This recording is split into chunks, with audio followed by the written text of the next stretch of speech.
Nama Siti kini tengah disoroti setelah nekat membawa pulang anak majikan disabilitas ke Indonesia. Siti mengaku tak tega jika anak majikannya yang mengidap Down syndrome terlantar di Taiwan. Karenanya dengan penuh keyakinan, Siti pun rela mengurus dan merawat Sawang, anak majikannya tersebut.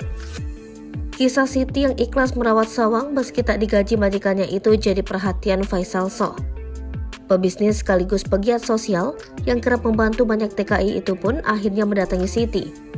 Diakui Siti, ibu kandung Sawang memang lebih sayang pada anjing peliharaannya ketimbang Sawang. Hal itu yang memantik hati kecil Siti untuk memboyong Sawang ke Indonesia. Padahal untuk diketahui, Siti pun bukan berasal dari keluarga kaya raya. Wanita asal Karawang, Jawa Barat itu masih hidup bergantung pada ibunya. Hal tersebut diakui Siti kepada Faisal Soh. Kendati begitu, Siti tetap kerja keras banting tulang untuk merawat Sawang. Dalam sebulan, Siti harus merogoh kocek dalam-dalam.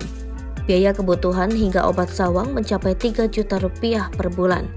Satu bulan, kamu pengeluaran buat dia berapa sih? Tanya Faisal Soh. 3 jutaan rupiah, sama popok, obat.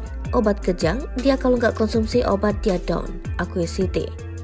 Obat sebulan berapa? Tanya Faisal Soh. Kadang 1,2 juta, kadang 1,3 juta, nggak tentu, pungkas Siti.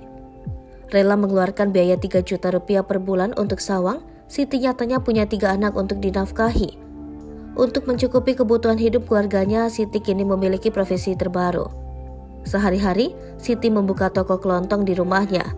Dari penghasilan toko sembako dan jajanan tersebut, Siti mengambil semuanya untuk pengobatan Sawang.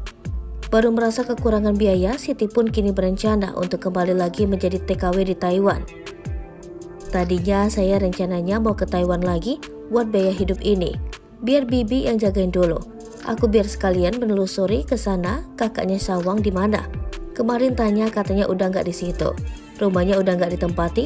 Kalau dipulangin berat juga, kasihan, ungkap Siti. Terkait kondisi Sawang, Faisal yang hafal betul. Kondisi Taiwan menyebut anak majikan Siti itu harusnya mendapat bantuan dari pemerintah setempat. Anak disabilitas seperti ini semestinya ada bantuan dari pemerintah untuk biaya hidup mereka dan pengobatan mereka, ada subsidi, pungkas Faisal Soh.